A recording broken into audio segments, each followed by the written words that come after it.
You are a human being. Your birth gave you a natural right to be alive. As long as you cause no harm to others, no one has any higher right to control or exploit you. Your personal sovereignty shall remain supreme. But our current political and economic systems deny you these rights. They disrespect your sovereignty and force you into a state of servitude and dependency. To develop your human potential and engage your talents in society, you must submit to a higher power that has written the rule book of life.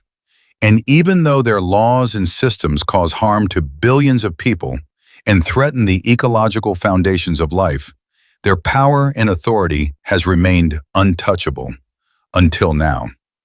The financial party has discovered an alternative way to organize society, a way that respects the natural rights and personal sovereignty of the individual, a way that prevents corporations and governments from expropriating the productivity of the working people, a way that ends the ridiculous income inequality that stifles the lives of the poor, a way that redefines money and eliminates the need for debt, interest, and profit entirely. The examples here use Canadian data from Statistics Canada and the Canada Revenue Agency, but the same simple logic and arithmetic can be applied to any economy in the world. In 2024, Canada's gross domestic product, or GDP, was just over $3 trillion. GDP measures the total net value of all goods and services produced in Canada. The total number of hours worked in 2024, including both full-time and part-time work, was 35,400 million hours. If you now divide the GDP figure by the total number of hours worked, you get an average paid hour value of $86.70. So an average hour of work generated $86.70 in GDP. Remember this number. It is a useful benchmark. How much of that $86.70 per hour were you paid in 2024? At $17 per hour, minimum wage workers got only 20% of it. If you worked 40 hours a week for 45 weeks in 2024, you should have earned $156,056. But according to Revenue Canada, over 94% of Canadians make less than that each year. So where does the true value of our labor go? You guessed it, into corporate and government assets, into business empires of office and bank towers, apartments and shopping malls, into machinery and equipment, corporate jets, and the outrageous lifestyles of the overpaid. All of this wealth was generated by average workers, but only a small percentage of it will ever belong to them. So what can we do about it? The financial party believes that money should be created by citizens themselves, automatically each time they perform socially productive work. Money would simply be a receipt for productive labor already performed. No middlemen, no government, no bankers could limit or inflate the amount of money available to society.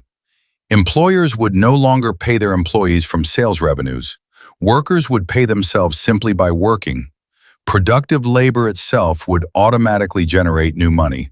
Spending would extinguish money. Money would not recirculate. All employers would switch to a labor-based accounting system that uses time to measure value. Employers already track labor hours, so nothing new would be required. Once employers switch, all other production inputs, raw materials, components, energy, etc., would be priced in hours as well.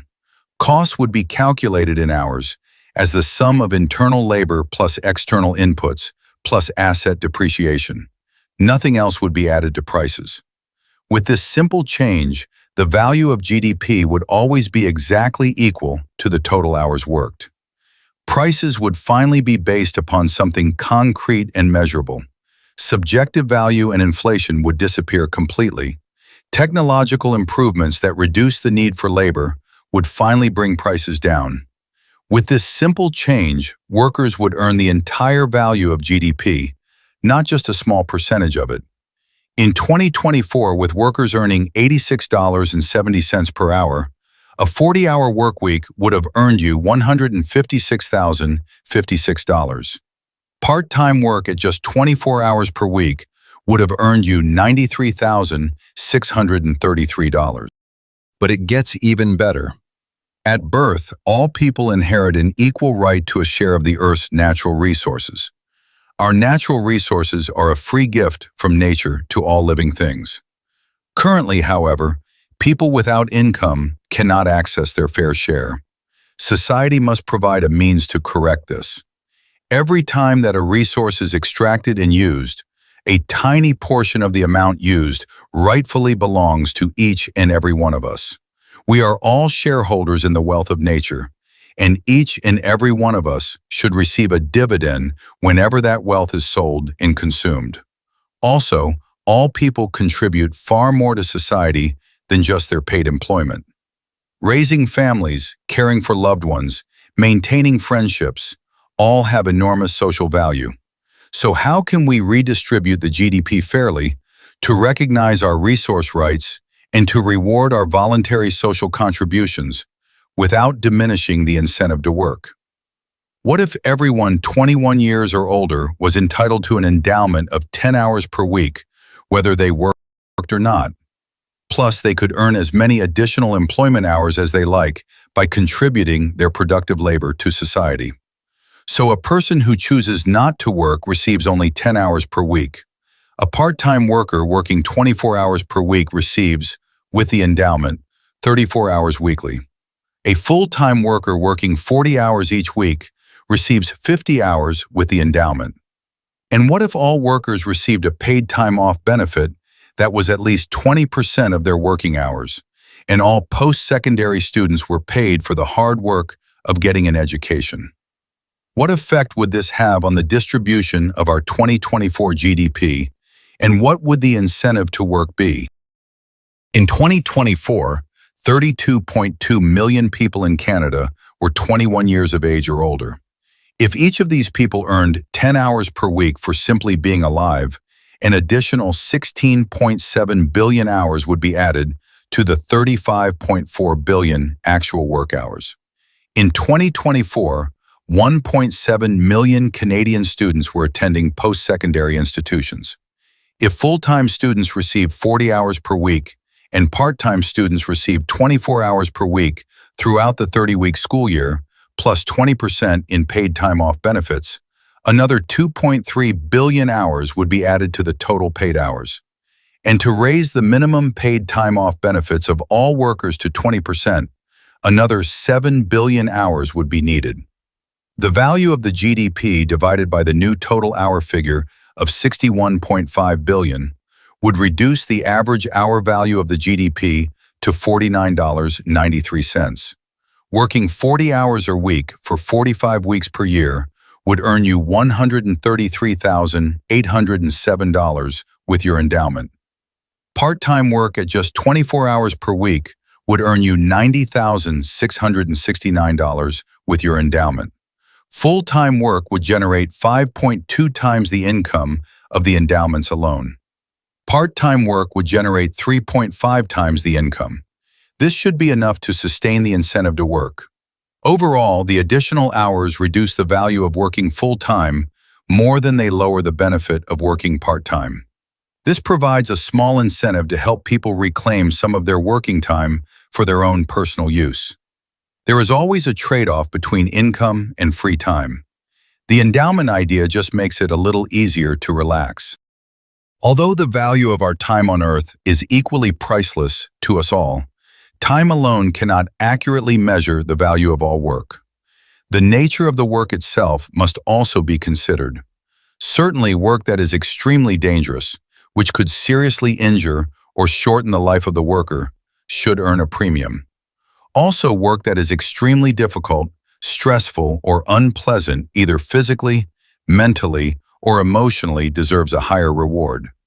Talent, skill, and the social importance of the work must also be factored in. The key to rewarding identical working hours unequally is the well-established concept of paid time off.